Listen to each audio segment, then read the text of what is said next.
Hola, ¿cómo están todos? ¿Cómo les va? Estamos de regreso en la Maker Week y hoy tenemos un speaker súper especial. Miren quién vamos a tener hoy. Hoy vamos a tener a Jen, que es youtuber y maker. La voy a presentar y después, Jen, I know you are there like looking at what is she saying. The talk is going to turn in English in just a moment, pero mientras la voy a presentar, que también la voy a presentar en inglés. ¿Están listos? Sirve que aprenden un poquito de inglés. Si tienen dudas de las palabras, pues ahí las anotan, las buscan en el diccionario y después pues le hacen preguntas a Jen, porque también tenemos a diferentes thinkers invitados de secundaria para estar aquí con ustedes en la plática. Déjenme les platico un poquito de Jen. Jen is a maker and mastermind of big collaborative builds, a set of giant light-up letters for the Obama White House, an interactive puzzle hunt for South by Southwest, a monumental 3D printed sculpture of Rosie the Riveter, and most recently, a crowdsourced replica of the Apollo 11 hatch for the National Air and Space Museum in Washington. You can catch her on TV as a fabricator on the set of Savage Builds. You should, de verdad deberían de buscarla, es increíble. Find her product reviews in Make Magazine, her tool manuals and fabrication shops in Baltimore, and her builds with Adam Savage on tested.com. De hecho, es muy conocida porque ha estado colaborando con muchos trabajos de Adam Savage y la verdad es que ella es increíble. After years of studying fine art, Jen began acquiring power tools and these days finds herself covered in sawdust and solder more often than paint. She gets her best, most epic ideas in the shower washing off washing of said it's too small, washing of said sawdust, and will someday pursue her dream to build a pop-up workshop tiny home inside a tourbus and travel around the Americas. Wow, you should travel here to Mexico, Jen.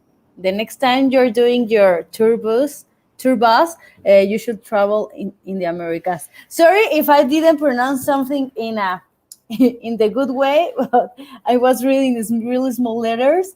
And also, I want to present Jen. So Jen is here. Hello, Jen. Hi, everybody. Hi, Jen. So, Jen, thank you for coming here to the Maker Week. Here is Leaks. Leaks is a online school that we are based in Mexico, and we love science, technology, art, engineering, and for that we have the Maker Week. And I'm going to put your presentation, your slides here. But first, I'm going to introduce to the thinkers that are here. Here is Emilio. Emilio. Hi. The thinkers are the kids. That's how Yeah. And this is Jorge, one of the thinkers, and David. Hi. We need the girls. Where are the girls? Well, I think they didn't came here, but the next time I promise they will be here. And so this is your slide, and all right, great. Screen is yours. Oh, I'm so excited to be here. Nice to meet you all. This is really cool. So yeah, I'll dive right into my presentation. Let's see if I can. There we go. Can you all see the slides? Yep, they're changing. Okay, great. My name is Jen. I am an artist and a maker in the United States. I work for a media company called Tested.com, and they make YouTube videos about building and technology. You can find them on YouTube, and I'm in some of their videos. And so people ask me a lot of the time, how did you get started being a maker? Where was your beginning? What's your origin story? And the answer is I can't really remember because I have been a maker as long as I can remember. When I was little, I really liked to build things out of cardboard and plastic packaging for my toys. And these are some drawings of inventions that I designed when I was about 7. I never made these things. Obviously, I didn't invent a time machine, but I like to dream and I like to draw out my ideas. So I've been doing this since I was really little. So I was pretty good at drawing, and I started taking classes at a local art studio, and I learned how to draw objects from life and people, but I also really liked illustrating my ideas, things I made up in my head, like this tree that has faces in it, and I ended up going to college to study art. So when I graduated from art school, excuse me, I was trying to find a job that I would be able to use my art and design skills in everyday life. And a company called Under Armour, you might have heard about Under Armour, they make sports apparel. They were hiring for a job called visual merchandising, which is basically how all of the store displays are set up. The visual merchandiser decides what the mannequins are wearing, how the windows look, and what goes in all of the different areas of the store. So these are some store layouts that I worked on when I was at Under Armour.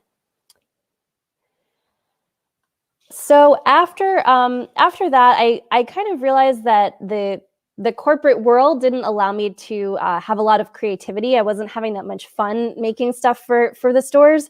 So I started looking for another job that would allow me to be a little bit more creative. And I found a place called a makerspace in my city that had programs for youth to learn about things like 3D printing and coding. So I applied and I got a job there. And my job was to build all of the furniture, all of the tables and the workstations.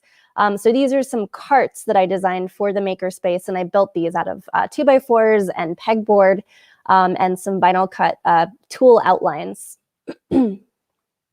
I also got to work on some fun sort of decorative projects. This is a sign that I made for the 3D printing area, and it's made out of all 3D printed like failed prints. So we had a bin where we collected all the 3D prints that didn't work out, and I glued them all to this big board and laser cut some letters and made this big light up sign for the 3D printers. Here's some close-ups of that. So one of the other things I got to do at the Makerspace was go to my first Maker Fair. I don't know if you have heard about Maker Fair, but it's a big convention where lots of different makers get together in all different parts of the world, and they show off the things that they have built. So I got to go to my first Maker Fair, and I realized when I got there, this is where I belong. These are my people. Not with the painters from art school, not at a desk job. I wanted to build things, and I wanted to be creative every day. And I realized, okay, I'm a maker. This is my people. So I found myself after that working at a makerspace for adults. So they had bigger machinery, things like woodworking tools and saws. And when I got there, I started working there, and I got a phone call in the first couple weeks that said, hey, listen, I'm working on a project for the White House for a festival. Do you want to help us build something? And they were looking for some big letters, almost like the Hollywood sign. If you've seen the big letters that say Hollywood, they wanted something like that, but the letters were SXSL, and it stands for South by South Lawn. So the South Lawn of the White House. So this picture is the mock-up they sent me of what they wanted me to build for the White House. And the special part was I got to build them with this person called Adam Savage, who hosted a TV show called Mythbusters for a long time. You might have seen some of his shows, but he was going to work on the project with me. This is Adam, if you don't remember who he is.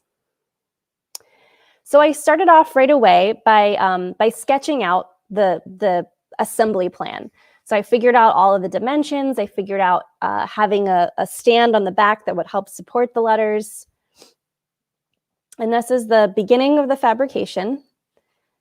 So each one was almost like, it was like a cabinet with a back and sides, and then a clear plastic front. And there's the letters, all the different pieces of the letters. And then to put them all together, we went back to the youth makerspace where I used to work, and we had 50 students and their parents and all of the staff, and everybody worked together, and we built the entire sign in one day. And the next morning, we loaded them up onto a truck really, really early, and we brought them to the White House. That's the letters on the White House. That's us setting them up. So we put these letters up for the festival. And people got to take pictures with them. And the coolest part about them was they lit up. So there were a whole bunch of LEDs inside of each letter. And we connected them to a Raspberry Pi that would talk to Twitter. So people who were at the festival could tweet certain hashtags, and it would change the color of the letters. So it was an interactive thing for people to do at the event. So here's the festival. And then at night, they looked really cool because it was nice and dark. So you could really see the colors.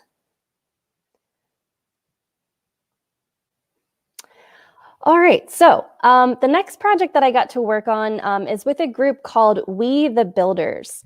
And they are a group of makers that make crowdsourced 3D printed sculptures. So what that means is they, instead of one person making the thing, they give out parts to a whole bunch of different people, and every person makes one little piece. And that way we're able to make something really big because everybody has helped contribute. So the way they usually do this, these are some of the other sculptures that we've made. The way they usually do this is we'll take an existing sculpture, or someone will make a sculpture, and then we take a 3D scan of the whole thing. We use a scanning technology and scan the whole thing in 3 dimensions. And then we'll take that scan into the computer and divide it up into a grid. So each section is a little 3-dimensional brick. So in 2018, we were asked to build a big sculpture for a conference, for an event. And we decided to celebrate women in making by making a huge sculpture of Rosie the Riveter, the We Can Do It poster. So I made a little tiny sculpture out of clay, about 7 inches tall. So you can see there, that's the wireframe, and then adding different layers of clay on top. And that's the finished sculpture. And then we took her to this place to 3D scan it. So you can see the scanning gun there. And then these are some mock-ups of what we wanted the sculpture to look like. And we built a whole internal, like a skeleton to support all the pieces. And we put all of the part files, so each little brick, we put all those STL files on the internet, and people could go online and download a part file and print it out. So we had, these are just some of the people who contributed to the project. We had over 700 people from all over the world send us in over 2,600 parts. So this is at the conference. And we laid out all the pieces one layer at a time. And all the people that came to the event, they helped us glue it together piece by piece. And sometimes people wrote messages on them. So here's one of the layers, or a couple of the layers, actually. This is 3 layers of the sculpture. And here you can start to see just how big it is. So the person standing next to it is, maybe about 6 feet tall. So it's a really big piece. And there she is finished. That's the whole big sculpture.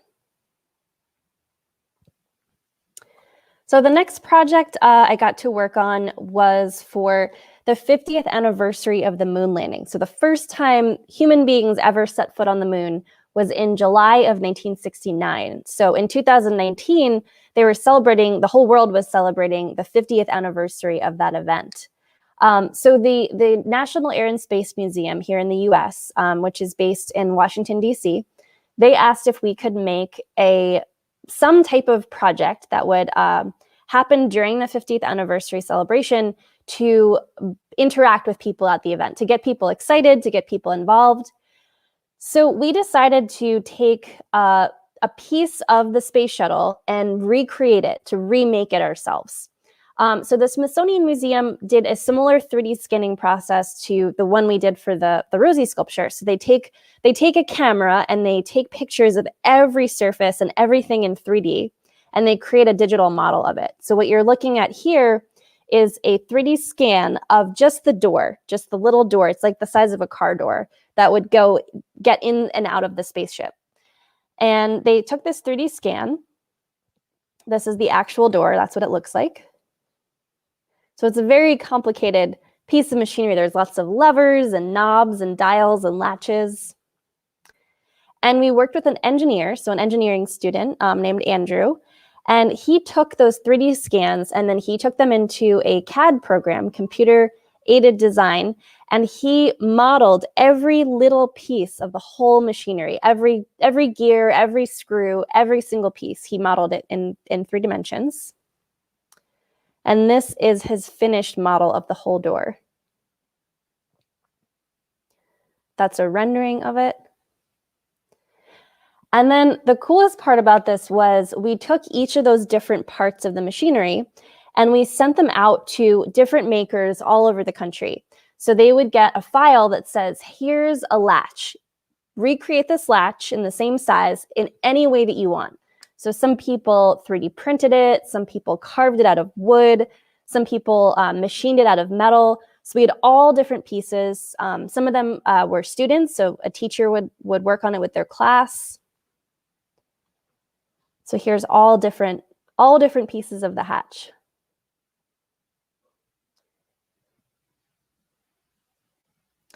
And when the project was ready, everybody who made a part, they shipped them all to us at the Air and Space Museum. So here's all of those part boxes.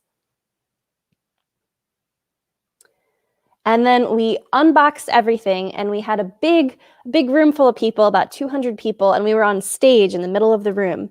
And we put together all of the pieces. We screwed everything in. We attached all of the levers and the knobs. So this is the audience watching that day as we were putting the hatch together. And lots of our friends came to help us put all the pieces together. And it was a really, really amazing day to be there with the 50th anniversary celebration and working with all these different people who are helping us put it together.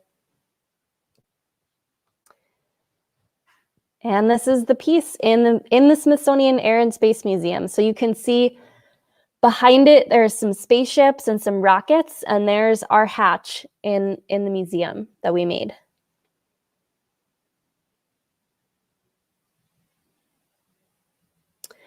So sometimes I do projects for a crowd, for an audience, and sometimes I just build one-off things. I like to build stuff for costumes. I like to make sort of props and dioramas. So here's an example of something I made that was just for fun. This was for a costume for Adam Savage.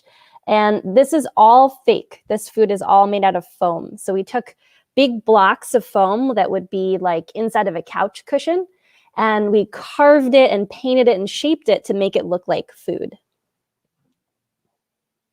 So here's the food with the costume. If anyone has seen the movie Spirited Away, this was that costume from that movie. I also like to make Halloween props. So sometimes for Halloween, I dress up like a character, and I'll make all of the parts of the costume. I don't buy my costume at the store. I like to make every little bit.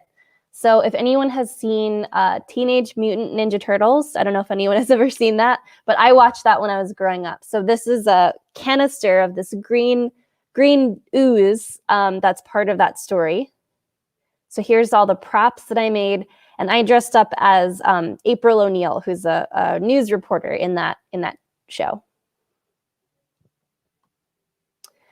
I also like to make dioramas, so little spaces that you can look inside of, and there's a little miniature world in there. So this is one example of a diorama I created that lives on a bookshelf. Another costume I made is this big foam wig. So it's a giant hairpiece made out of flexible soft foam, EVA foam. And I cut all the pieces, and I formed all of these curls. I carved all the strand details into it, and then I painted the whole thing. And I added some flower details. And here's some close-ups.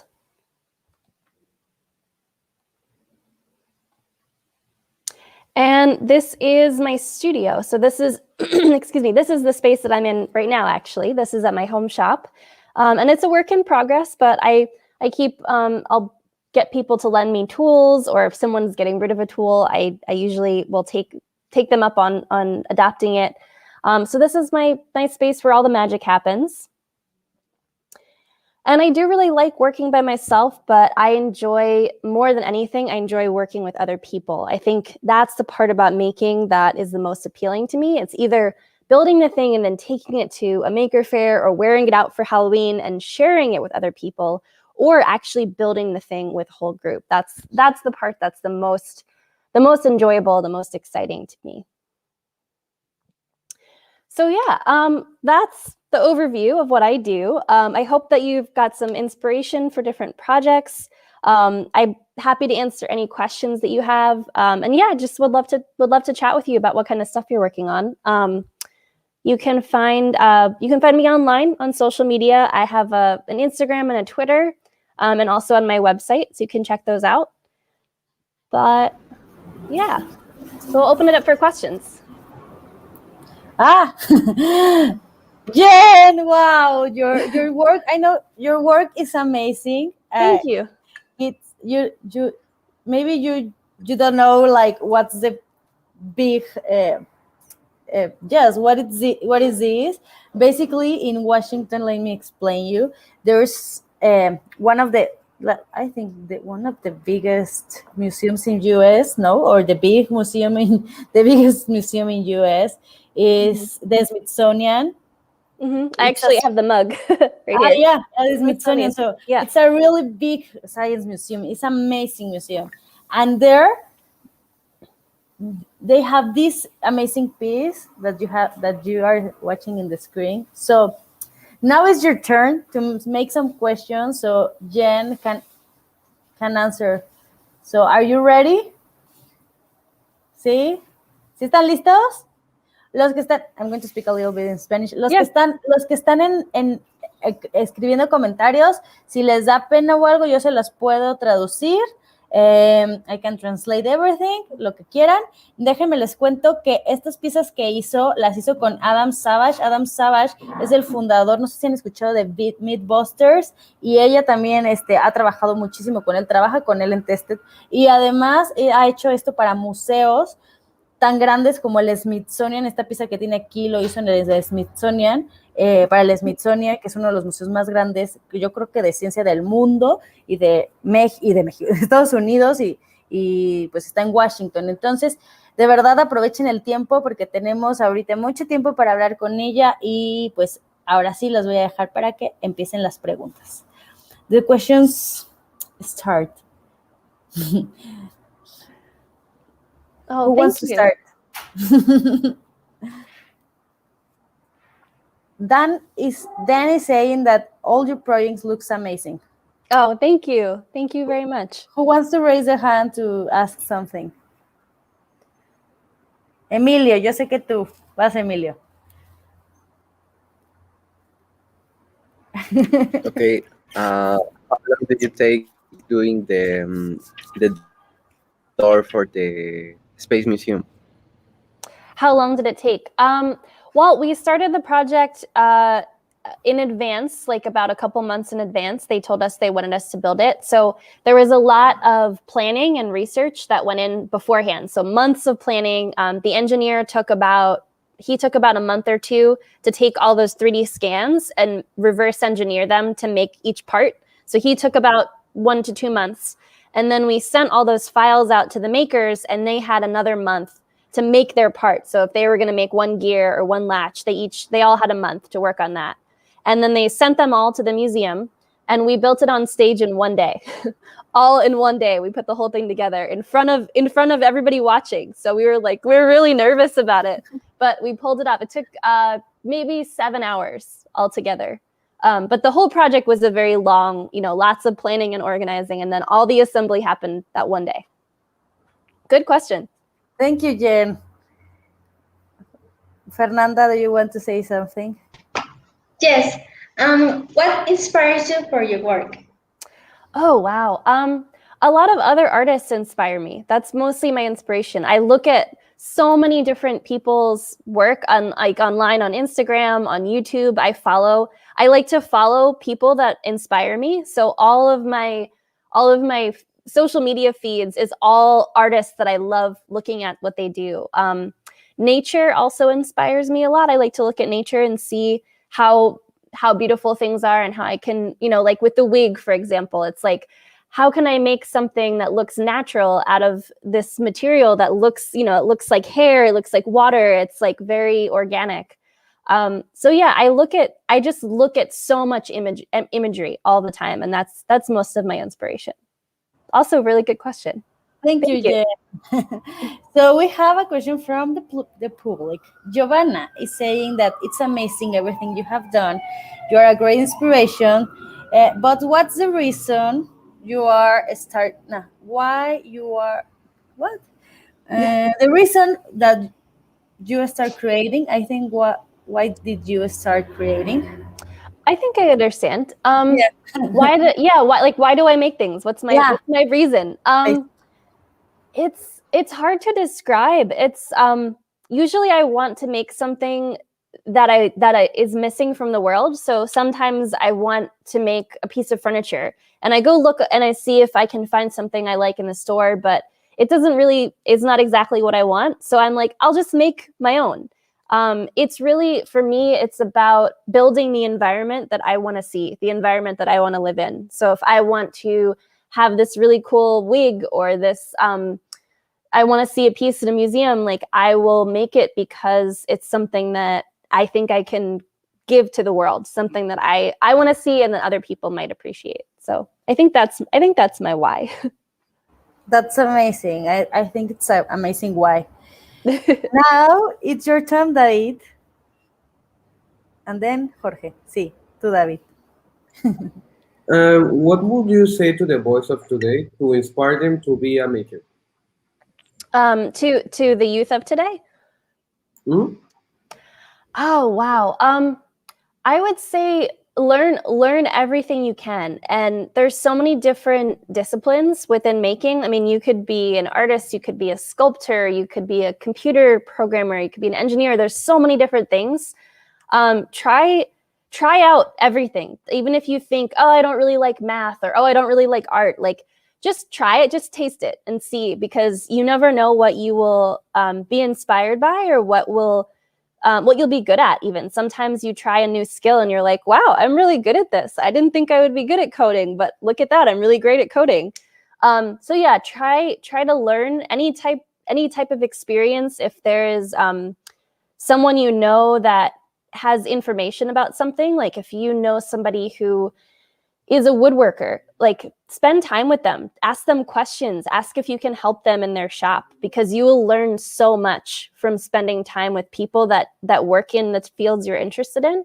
And then that way, when you decide what field you want to take for your career, you'll have more information about what you're inspired by and what excites you, and all of the different aspects of what it's actually like to do that job for a living. So yeah, that would be my advice if you're interested in making for a living. Thank you. Great advice. I'm going to ask you something from Natalia from the public. How does it feel to be part of such a great project? Oh, it feels amazing. You can see I'm so happy about it. I would not want to do anything else. I feel very proud. I'm proud of the projects I've worked on. And I really love building things that I worked on with people that I respect. So a lot of times when I work on a big project like the Smithsonian or the letters for the White House, I'm working with people who I really respect and admire. So I'm like their fan, and I get to build something with them. And it's the coolest. It feels amazing. And then we have that shared experience together. It's like, oh, remember when we did this, and remember how crazy that was? So that's the best part for me. It's like, I'm proud of the thing we made, but I more enjoy experiencing that with other people. Great.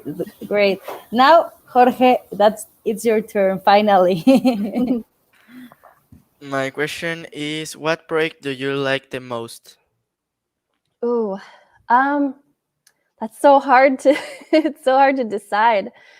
I think maybe the Space Museum one, because it was so many people that worked on it that I really respected. Like the Rosie sculpture was so cool because it was 700 people and it was really big, but I didn't know all of those people. When we worked on the space door, it was all people that I really admired their work. We handpicked each of those people.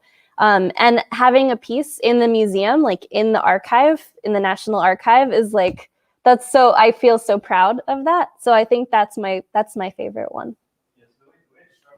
Good question.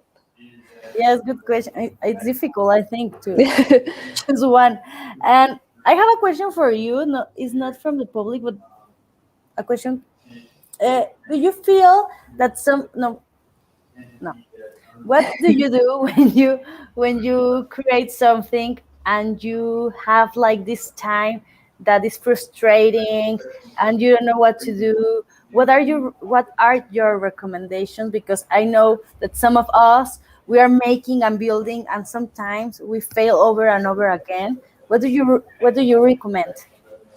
That's a really great question. I will say, even as many things as I have made, that happens to me every single time I make a project. Every time. There's always a stage that I look at it and I'm like, it looks terrible, or it's just not working. Like parts of it don't fit together, or the controller isn't doing what I expected it to do. So it happens to everybody. It happens every time. No matter how much experience you have, no matter how much confidence you have, you will always get to a point with a project where you're like, it's not working, or I don't like it. And I have a couple different things that I like to try to do. The first thing is to take a step back. So take a break. If you're really frustrated and it's not working, maybe go for a walk outside, call your friend. A lot of times will ask another maker for their opinion. So because you get so focused on the thing that you're making and it's hard to see it from a new perspective. So if I'm really stuck on something, I will take a picture and send it to my friend who is a maker and say, I'm really stuck on this, or this isn't working. What do you think? Like, what ideas do you have? And sometimes getting a fresh perspective is really helpful to see it from another way. And then also to remember that sometimes things don't always, they're not going to work out. Like sometimes I make something and I can't fix it. And you try to make the best out of what you are able to make the best out of. For the big Rosie the Riveter, the big Rosie sculpture. Let me see if I don't know if I can go back to my slides, but if you look closely at the Rosie sculpture here, let me show you. I'll show you a big mistake. Hang on one second. Maybe make me go back the whole way. Don't worry. If you need to go back. Oh, let's see if you can see it. I don't know if you can see really close. On the front arm here, it's all shiny. Mm-hmm. It's tape. We use tape to tape her arm. So the whole thing is glued together. Every brick is glued together. But this is another thing we built. This is 2 days that we built this. And the glue was not drying fast enough. So the pieces, when we put the layers on, the pieces started to fall. All the glue was just falling off. And we're like freaking out. We're like, it's not working. What are we going to do? We can't get the glue to dry faster. So we just used packing tape and we taped around the arm to hold it on. So it's not perfect. Like if you look at that, it's not a perfect, it's not finished. But that was the best that we could do that day with all of the circumstances. And you just, you have to accept we did our best shot, and no one looking at that is going to be like, oh, there's tape on the arm. I know that because we had to fix it, but it's just learning from the experience. That's the biggest thing. Like trying to learn if you're frustrated, if you made a mistake, trying to figure out what can I get from this that I can apply to next time. So yeah, that's a very long answer, but you get the idea. No, it's perfect. I actually always say that being a maker and doing a STEM, it helps you to be more like have more resilience, work from frustration, tolerate the failure and all that kind of stuff. So I think sometimes it's not only about creating, it's about learning also soft skills from the hard skills that you are learning, Yep. You said it so perfectly. Exactly. It's so many life skills that even apply outside of making, that apply to, you trip and fall in real life, and you have to build that resilience of like, how do I get through this? How do I keep a positive attitude about this and keep going? So yeah, totally. Yes, maybe sometimes you are learning how to turn on a LED or something with code or doing crafting, but at the end you learn something else. Yep, exactly. Exactly. That's such a good question. So I think we have a question from the public, from another. I don't know. One of you kids, do you want to say something, Tinkers? Yes, yeah. Fernanda. Who do you admire, and a specific person, and why? Oh, a specific person. Oh, that's hard. I have a lot of friends who are women, who are builders, who are makers, and I think they are my biggest inspiration because my boss is Adam Savage, and he is amazing. He's really cool. He's a great mentor. He's famous, and I admire him a lot. But I think I admire people that are closer to my experience, like closer to who I am and the way that I have lived my life. So a lot of like young women who are around my age that I would say like I don't know, do they know a Stephanie? Have they met a Stephanie? I don't think so. No, I don't think so. You can talk about her. Yeah, she is amazing. She is a YouTuber that's very successful. She's a computer, she's an engineer. She's a electronics engineer, and she was able to quit her job and make anything that she wants. And people really love the work that she makes. She's very creative. She's very colorful. She has this bright, bubbly personality, and she's so smart. She has so many great ideas. Yes, as Stephanie explains it all. You should go You should go follow her. And she's from Mexico. She grew up in Mexico. She lives here in the United States now. But she's one of my closest friends, and she's a very, very big inspiration to me, and a mentor as well. She's amazing. You should go and follow her. Stephanie also is one of my friends. We have like a little small group of girl makers, women makers. Yeah. And I feel the same as you, Jen. I'm like super fan of you, but I'm super fan of Stephanie. Also have Sila Fox, Lynn, and Becky Stern. Like amazing. Yeah. I'm going to put the names here so you can follow them. Yes, you should. They're very inspiring, and all different, have different creative approaches. I'm going to write the names here. Then who else wants to say something? Okay. Emilio. Which is your favorite tool? Ooh, my favorite tool. Oh, that's so hard. That might even be harder than picking my favorite project.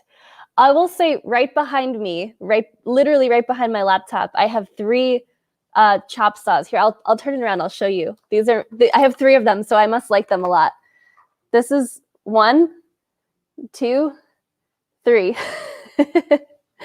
So this is it's a chop saw, a miter saw, basically. And it's just a very simple tool. You know, it has a circular blade, and you pull the handle down, and you can cut long pieces of wood very quickly, very easily. One of the ones that I have is for cutting metal, and the other 2 are for cutting wood. And they're all hand-me-downs. Somebody, like my boss, was getting rid of these, and he said, I don't have a use for this. Do you want to take it home? So I'm borrowing them. They're not mine, but this is, I think, probably one of my favorites. It feels very powerful.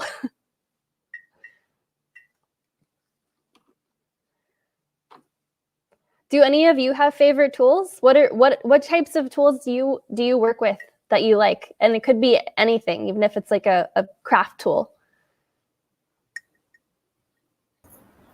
Sorry, I left a little bit my computer. Oh, that's okay. I was just asking them. Emilio asked if I had a favorite tool, and I said we'll put the question back to you all. Who has a favorite tool that they want to tell me about?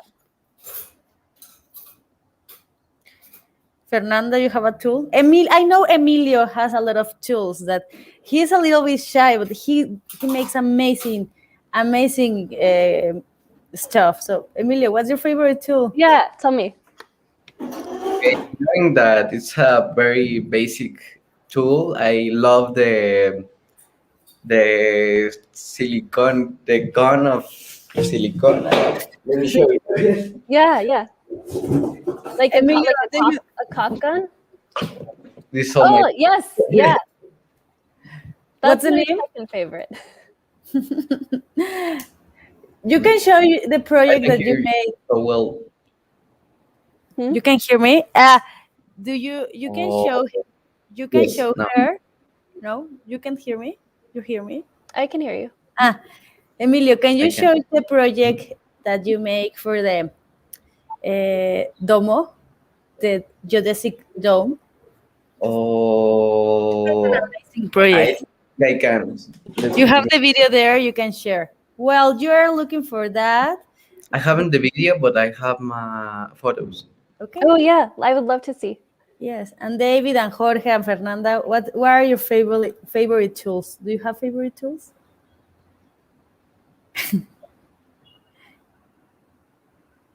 Yes, I have. Is the colors because I love draw. I'm not beautiful in that, but I like draw. That's a tool. That's also a tool. It doesn't have to be a big piece of machinery. It can be a pencil. Could be your favorite tool. I like that. Yes. I like that. My favorite tool is a laser cutter, but I don't have one. They're big and expensive, but they're so much fun. They're so great. So I'm going to start closing, but from the public, we have a question. I think it's a parent. How can we help our kids to be makers? Oh, I think, encouraging them in whatever types of things they're interested in, seeing if there's, I don't know what types of classes and maker spaces and things are available locally where you are, but for me, like the biggest thing my parents did to help me was they found a local art, like an art studio, like where they were teaching painting classes, and that helped me to develop more as an artist. So yeah, helping them to find a community where their skills can develop. So it may be a local maker space, it might be a club after school. And there's so many resources out there. There's like YouTube videos and books. There's different makers in the world that are sharing all of their knowledge. Yeah, I think just giving them the resources to be able to grow and learn. And there's so much out there. That would be my best advice. Thanks, Jen. Emilio, I think you're ready, right? Yeah. Okay, just put in the bottom that says share. And if you want to pop up David and Jorge and Fer and say something, it's okay, don't worry. Okay. Oh, this is us. In a loop. Okay. Wow. No, he's amazing. It's Wait, really you made this? Oh he my has gosh. a video. He has a video. So he's a true maker. This is amazing. Wow. Did you weld this? Sorry, what? Did you weld it? Like you welded the metal? Lo soldaste? Lo soldaste? Yes, I'm That's so it. impressed. because I break the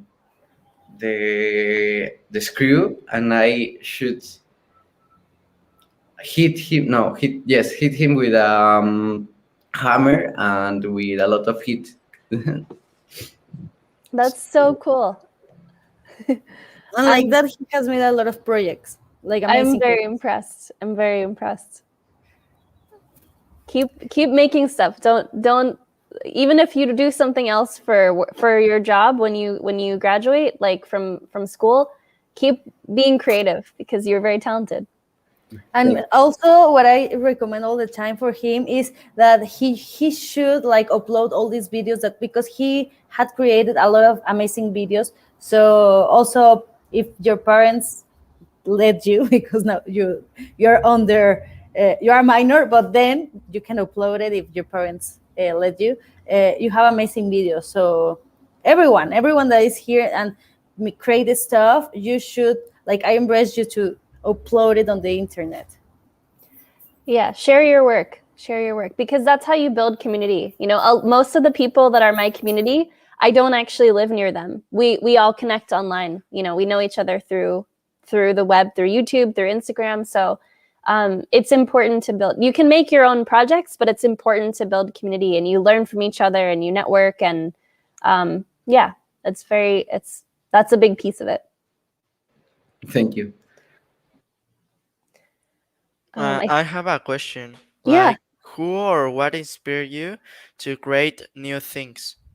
What inspires me to create new things? Yeah, but no, like a thing or a person, like in your first project, inspire you to create it. Who inspired the first project that I made of this presentation, or just in general? In general. In general. I think just looking at other makers. I'm trying to think who I looked at makers I watched when I was younger. I don't know that I had a lot of examples. When I was little, there was no YouTube. It was only TV. So there were shows on TV, like house renovation shows, like building stuff for your home. And I watched some of those. And my teachers, I think my art teachers, helped, inspired me for some of my early projects. But yeah, there's so much more education available now as young people than when I was growing up, because there was no YouTube then. Does that answer your question or not really? Yeah. Sort of. Oh, it was great. I think we need to start closing, but thank you so much, Jen. Now, Fer, Jorge, Emilio, David, thank you for being here. we need to say goodbye to Jen. But if you have something, like, feel free to ask her for this, like the last question. The last question? No? Okay. See, no? Yes, You I have a No? question. David. I know. I knew that. What do you do when a project doesn't work out for you? When it doesn't work out, I try not to give up. I don't like to say I left it, and I walked away. I try to finish it as best that I can. So like with the Rosie sculpture, we put tape around the arm, and we said, okay, it has to be done. This is the best it's going to be. Sometimes I mess up the paint I finish a whole thing and I mess up the paint, and I'm like, no, I ruined it, but I can't take it off. So I think it's figuring out the best possible thing you can make with the circumstances that you have. Sometimes you run out of time, sometimes you run out of materials, sometimes you run out of budget. There's not enough money left in the budget. So I try to never leave anything unfinished and just say, okay, we're gonna pull it all together and do the best that we can. Yeah, and try to take a lesson from it, so that it's not a waste of everybody's time to not have learned anything from it. But yeah, that's a good question. Great question. Thank you, David. I think that's all. And if you want to say something to say bye, Jen, it's the perfect moment. Well, if anyone wants to reach out, you can always message me online. I don't know if everybody has different social media. I don't know if you're too young, but if you have an account, you can follow me at Shack Attack. We'll put it somewhere for you can find it. But yeah, you can always message me online. I love to see what you're working on, and thank you so much. Thank you, Anna, for having me here. Let me put it here in the comments. Thank you for being here. Let me. Here, I can type it. It's let me find the link, and I have it here. I just tag you. If you follow me, I just tag her. But let me. I spelled it wrong. Yeah. It's SCHAC. Yeah. I spelled my own name. I spelled it wrong. That's it. I put it in the comments. I'm going to put it in a banner, but it takes a little. Yeah. Now, this is the link. Oh, thank you. Yeah, definitely. You can find me online, and it was great to meet you all. Thank you again. This was so fun. Thank you, Jen. So goodbye, Jen, and goodbye, everyone. Thanks for being here. And we continue with the Maker Week. Thank you, thinkers. And I hope that you like and that Jen inspires you. I'm inspired. So thank you. Thank you. Good luck. Bye.